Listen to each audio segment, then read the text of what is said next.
At this point, go ahead and read example 3 on the back side of the handout.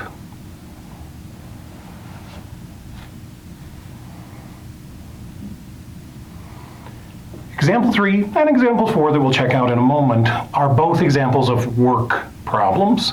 So a work problem in general says you have two different people or two different things working on a similar job. So maybe two people are going to be putting up wallpaper. In this case, we have two computers that are printing checks. So what we want to do then is think about all the information that's given to our problem and figure out how to put all that information into an equation. Now, on the board and on your handout, you're going to see that I have given you a way of thinking about all of this information as a table. But after doing one of these, you're probably not going to have to write down a table ever again. Once you've seen the process and you've seen how everything comes together, you most likely are going to be able to go directly to the equation. So keep that in mind as we go through the problem. If the table's helpful, use it. But if the table isn't necessarily something you need to write after doing it once, don't feel you need to write it. So let's go ahead and check out each one of these items. So first off, they talk about the hours to complete the entire job. Well, they told us the computer 1 was going to take 3 hours to do the whole job by itself. Computer 2 was going to take 7 hours to do the entire job by itself. But again, remember we're in chapter 7. So everything in chapter 7 has to involve a rational expression. It has to involve a fraction.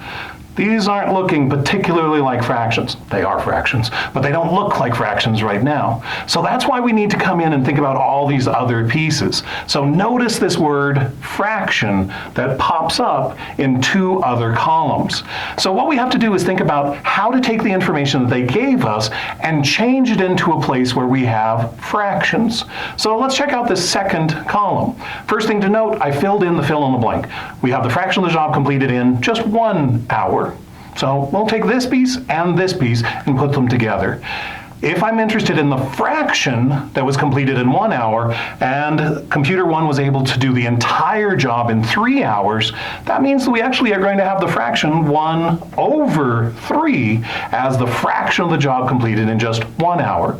In a similar fashion, if we're interested in the fraction of the job completed in 1 hour for computer 2, we're going to go ahead and do 1 over 7.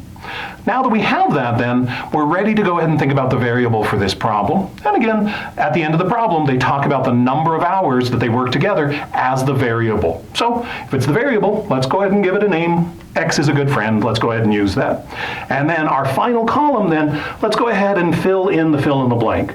Fraction of the job completed in X hours, because we just wrote X in our previous column. Well, if you take these 3 columns and think about them together, we know that we have a fraction of 1 over 3 for 1 hour. So now if we have X hours, take a pattern and repeat that pattern, we're going to have X over 3 as the fraction for our first computer. And we're going to do the same thing for our second computer. We're going to have a fraction of X over 7. So the fraction of the job that computer 1 can complete in X hours is X over 3. And the fraction of the job that computer 2 can complete in X hours is X over 7. So now that we know that, then, we're ready to write down the equation for this problem. Below the table, you're going to see that I have something similar to this. I've given you an abbreviated version on this board. So it says, what fraction of the job can computer 1 complete? Well, it's X over 3. So I'm going to put an X over 3 here. And then what fraction of the job can computer 2 complete? That was X over 7. Now, in order to determine what symbol to put between these two pieces, we come in and read the problem and figure out, did these computers work together, or were they working in some kind of way where one was doing something and one was undoing that same idea? For example, you might have a water hose that's putting water into a pool, and you might also have another hose that's draining water out. In that case, the two pipes are fighting each other. They're doing something in an opposite direction. So in that case, we would put a subtraction. But in this problem, because these two computers are working together, we're going to put a plus sign here. And we're going to add those two fractions. So the fraction of the job completed by computer 1 plus the fraction of the job that was completed by computer 2 has to be equal to the entire job. Well, we're going to have an equals sign. And if I talk about that entire job as a percentage, almost everybody is able to tell me Entire job as a percentage, that's 100%.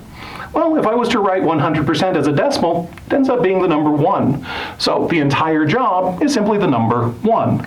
So x over 3 plus x over 7 is equal to 1. So now that we have this, guess what? This is a rational equation. And because it's a rational equation, we can go ahead and use, again, the same ideas from section 7.6. We can find the LCD, multiply every fraction by that LCD, and see what we see. So this time we have a denominator of 3, a denominator of 7, and the right-hand side has a denominator of 1. So our LCD then has to be 21. 21 is divisible by 3, and 21 is also divisible by 7. So we're going to come in and multiply every single rational expression by 21. So we have 21 times x over 3 plus 21 times x over 7. And here's the one that a lot of people forget. The right-hand side is a fraction as well. Doesn't look like a fraction right now, but it is a fraction. We've talked about that before. So right-hand side has to get a copy of 21 as well. So we're going to have 21 times 1. So now that we have this then, each one of these is a fractional multiplication problem, and you want to think about each one as that fractional idea. So 21, make it look like more like a fraction. 21 in the numerator, 3 in the denominator, cancel the 3's out, we're down to a 7 in the numerator. 21 and 7, cancel the 7's out, we're down to a 3 in the numerator. So now I have a couple of choices here. I'm going to go ahead and move down to the bottom of my screen. So we have 7 times x, that's going to be 7x. 3 times x, that's going to be 3x. And on the right-hand side, we have 21 times 1. That's going to be 21. Well, left-hand side, 7x plus 3x is going to be 10x. Right-hand side is still going to be 21. So at this point, I can divide both sides by 10, and we get x is equal to 21 divided by 10. But remember, your author says decimals are fine, so fine. We're going to go ahead and write this as a decimal. This is going to be 2.1.